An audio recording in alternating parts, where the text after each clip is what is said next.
dina seen bopp ku jógee 1 million 800 500 800. béykat yi moom bëgg kiiwuñu kontaanuñu bégguñu. non le gars là bunul. ce gouvernement dañoo xaw a tële man je l'ai dit depuis le début ne ñii baaxuñu munuñu. je l'ai dit parce que am na tamit en tant que chef d'entreprise yaa nga embauché xam nga tu connais les personnes qui sont bon nit soo aayee da nga xam ne kii aay na. ñi bu tegee seen gouvernement daa ne ñii xamuñu dara ngeen baal ma. mu tegee laa ne y a beaucoup de gens là dans les ministères là. et puis ci secteur yu clé. yi nga xam te ni secteur yu stratégique la. c'est des gens qui ont ni l'expérience ni la compétence. donc dafa am loo xam ne soo ko joxee nit vraiment miracle pour mu réussir. déedéet. moo tax mënuñu. soo xoolee dans tous les secteurs on souffre. wax ma tey ban secteur mu ngi ne tey Sénégal moo ngi dox. Macky Sall loo ko mënatul bañ di nga admettre soo toogee ba toog ne daaw mais mars 2024 moo gën a dox avril 2025. soo quand tu fais la comparaison y a pas de comparaison. loo mënatul bañ loolu lépp compétence. Macky Sall lu mu doon def ba am 1 million 800 da ngaa war a continuer si loolu mais soo ñëwee dàq ñëpp jël ñoo xam ne mënuñu nga teg leen foofu ngay échoué jël xaalis si dugalaat foo ne dina changer ils ont augmenté le budget de cette campagne taxul tey c'est catastrophique. moo ngi taw. moo ngi taw gars yi jotaguñu. alors que le gars il dit que tout va bien. oui te mën na répercuter wu après. gis nga dëkk bi moo ngi dox. wala doxul kenn du ko wax da nga koy dund da nga koy gis. mais du loo xam da nga koy wax. ñoom nag dañuy wax rek. alors sur la question des libertés Amadou balaa ñu dugg carrément ci reddition des comptes déjà on nous annonce que Moustapha Diakhaté dañu ko convoqué. ca dikk en garde à vue lañ koy toppee offense au chef de l'État les Abdou Nguer les Assane Diouf ñoom ñëpp ñu ngi ci biir kaso bi et pourtant ce régime dund na lu nga xamante ne nii yaakaaroon na ni bu ñu ñëwee ces questions là dina féete suñu ginnaaw. c'est-à-dire jàpp ay nit sur des délits. non man gis nga ni bettuma mais est-ce que vous avez entendu le discours de Pastef et d'Ousmane Sonko avant man toog naa El Malick ñu ñëw sama QG fii sur la si VDN bi bu ne dañoo bëgg ñu ànd laa ko wax dama ne ko man seen communication laa mënul ànd. j'ai jamais adhéré à cette communication mais c'est un discours violent tu traites les gens de n'importe quoi damay dem président délogé gatsa effacé c'est des fenkat la tout ça ils l'ont dit ils ont traité Macky Sall de tous les noms. respecté ñu benn institution kooku suñu ñëwee nga yaakaar ne ñoom suñu ñëwee dina pacifier l'espace politique non et ce qu'on voit c'est une vengeance nañu gis lii vengeance la. mbir yi dafa am fayantoo ci biir. fayantu la yëfu xale la. yëfu xale la c'est-à-dire que yëfu xale dëgg laa gis man. oui. et man vraiment ça me fait mal. parce que Sénégal on était respecté. oui. soo demee tey Ivoirien bi dinu tooñ Togolais bi dinu tooñ alors qu'on était respecté. partout hein. waaw ça veut dire que ces gens-là vraiment lu ñu wane du image bu baax donc yëpp fentu la parce que tey soo gisee le cas de Kairé Abdou Nguer contre le cas de waaw quand même Azoura y a pas photo tey soo gisee ñu ne ko accusé Ismaïla Madior teg nañ ko sous bracelet génn na que la ñu bàyyi ko xam na lu mu demee ils vont les traquer un à un ñun xam na lu mu demee. lépp ñu tënk ko ci wàllu fayat. ñun ñuy opposition man su ma ko nee nii léegi suba ñu jël si man xam naa. non je sais ce qui se passe. oui. c'est-à-dire qu'ils ne veulent pas que les gens parlent. c'est-à-dire que nit ñoom dañoo xam ne. mais loolu dañ ko yàgg xeex Amadou délit d'opinion daf fi war a deñ. loolu yàgg naa ko wax. ñoom sax il le disait. liberté d'expression mais nag attention le premier ministre wax na Assemblée nationale liberté d'expression oui il est d'accord mais il ne garantit pas ce qui va se passer derrière. déggoo lu mu la wax loolu liberté d'expression. loolu la du di waxee ne am nga droit wax mais après loolu la fekk yaa xam. waaw. loolu la du di waxee mooy soo ko defee ma def lii rek. donc ñu on sait mais c'est dommage Sénégal wu ñu toog ñu ñuy napp. wu ñu mën a toog wax librement. justice bi man ñi sa mere ma leen de man ñan laa mere. ces gens-là je les traite d'hypocrites. Où est la société civile qui combattait ça? Oui, la société civile. Quand même. Où sont les activistes? Où sont les Guy Marius Sagna? On ne voit pratiquement personne. Hein. Ana les gens là, les Tchad. Ils sont où? Guy Marius Sagna, France dégage. Les marchés là qu'on donne là aux étrangers. Ana mu. Wala moom ceebam tooy na léegi c'est bon. Mais moom mi ngi wax ah moom c'est moi je vois que c'est le député bu nga xam ne mi ngi interpeller même certains ministres dans le gouvernement. Oui, il veut exister. Ah oui? waaw c'est des yoo xam ne c'est des petits problèmes questions ngay dogal fii rek pour exister. lu nga doon def lox doo ko continuer. parce que xam na ni su toppee tànk nii moom carrière day jeex. léegi pour exister moo tax muy dugal di saraxal. mais il y a tellement d'injustice dans ce pays kenn waxu si.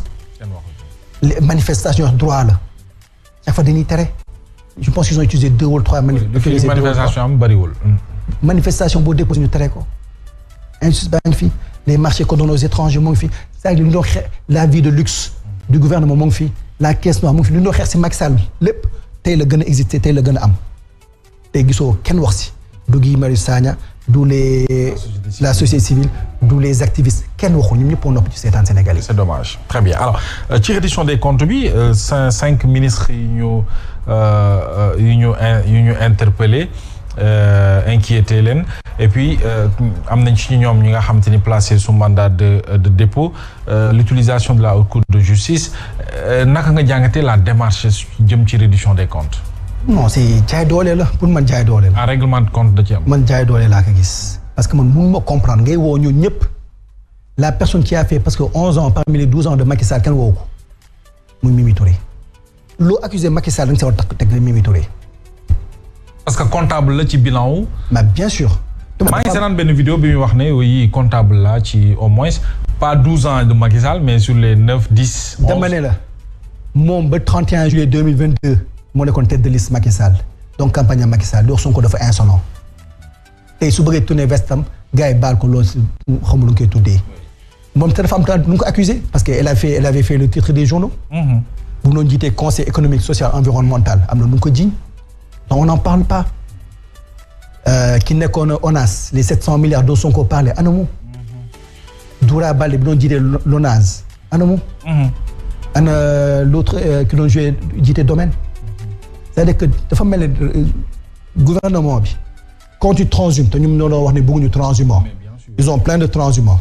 ku transhumé ce dossier du ko déggati. kenn nga gis koo xam ne partisan Pastef la wala mu ngi si gouvernement bi actuellement ñu génne dossier am. y en a pas. loolu rek day wane règlement de compte et Sénégal nag waroon na passé foofu li ñuy jéem a def nii man le dialogue là man je dis c'est un dialogue de la honte parce que c'est des gens qui essayent de magouiller le code électoral wala la constitution pour rester au pouvoir. dafa mel ne ku ñëw rek di nga laal tuuti code électoral bi nu mu la arrangé pour nga mën a toog. nga doxalee ko noonu. donc man je pense que ce régime là est pire que le régime passé. Très bien. c'est-à-dire que les gens sont en train de regretter. di namm Macky Sall. loolu après 1 an.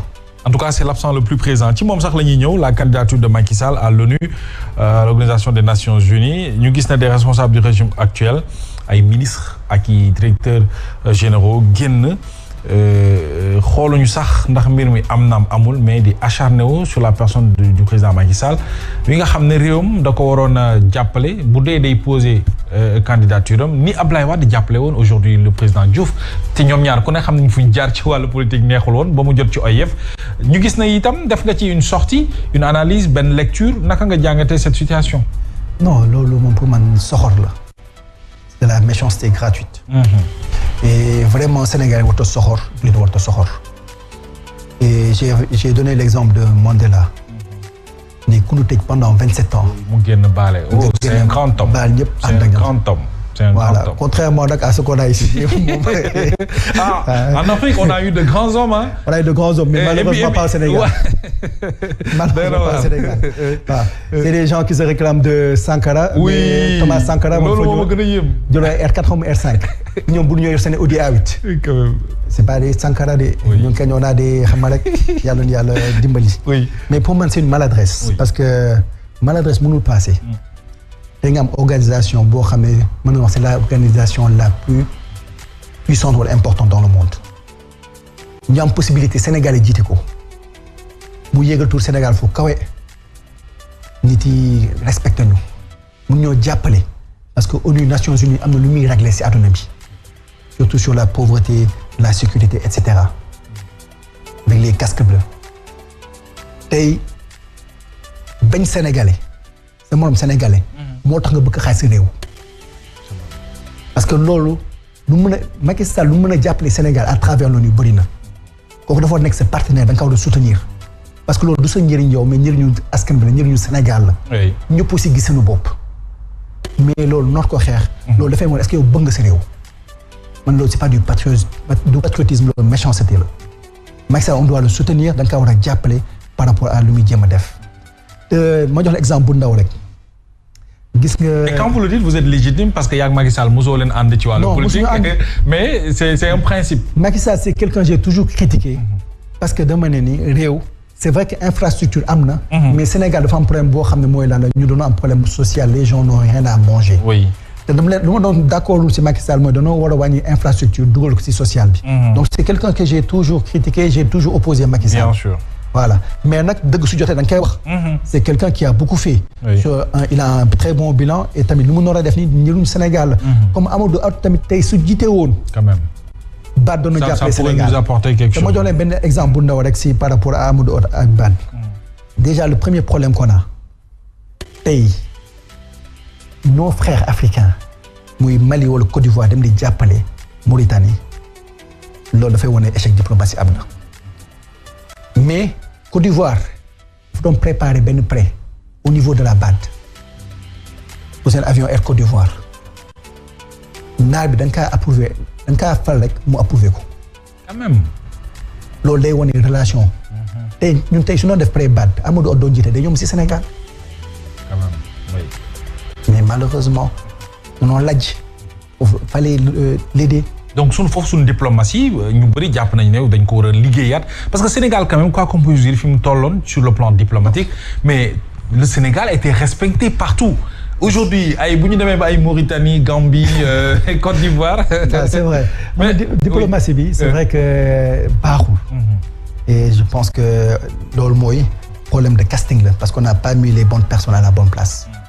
mais tamit le premier ministre aussi a fait benn erreur parce que noo mënee dem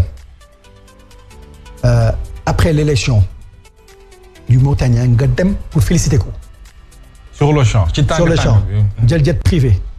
bon que les gens critiquent. mais nee na dañ parce que même su ko abalee kenn du abal si zéro. en tout cas kérosène moom xaw ma ndax dañ koo abal kérosène. est-ce que yow tey. wala pilote bi moo ko fay jet privé dina fekk benn menuisier abal ko. su la ko abalee am na lu muy xaar si yow. ah oui évidemment. mais nga jël jet privé pendant que l'équipe du Sénégal mu ngi voyage en économique. oui am problème sax pour. rallier fa mu jëm. nga dem foofu gis Mauritanien félicité ko gis Ouattara félicité ko. après tu vas voir l'ennemi juré de Ouattara. Gbagbo. loolu erreur diplomatique mënu passé loolu. kon diplomatie dañ koy jàng dafa xam daa am nooy doxalee foo war a bien sûr noo war a jaar. mais ak di nga war a noo. mais c'est important. Gbagbo ne voulait pas que Ouattara soit président. et puis Ouattara loolu da ci xaw a kii dañuy fàtte ne Gbagbo on l'a sorti de force.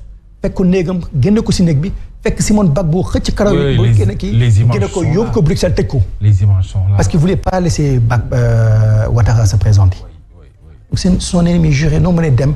c'était Ouattara qui est l'homme le plus puissant. Gbagbo boo xam ne da nga kaa dindi si liste yi. prochaine élection du bokk. oui moom Blé Goudé. Guillaume Soro. Tidiane Thiam bokkuñu si liste yi. duñ la mën a apporter dara en quelque. qu'est-ce qu'il te rapporte à part de merlo président bi. amul benn sens. donc yooyu ay erreur diplomatique la yoo xam ne ñun war ñu di ko def.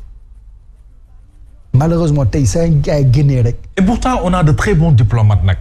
man nag dama xamul ndax ñoom ñu ngi leen di conseiller wala ñu ngi leen di laaj xalaat mais à travers le monde le Sénégal a toujours eu quand même de très bons diplomates. am nga des fois il y a des gens qui sont suffisants foog ne xam nañu te xamuñu ànd ak seen ay nit foog ne ñoom ñoo xam te xamuñu te foog naa ñoom ñu ngi commencé di rendre compte que ils ont des suffisances ñoo ngi koy commencé rendre compte parce que quand tu viens tu pensais que yow tu pouvais exister sans les autres nga dem ba si biir.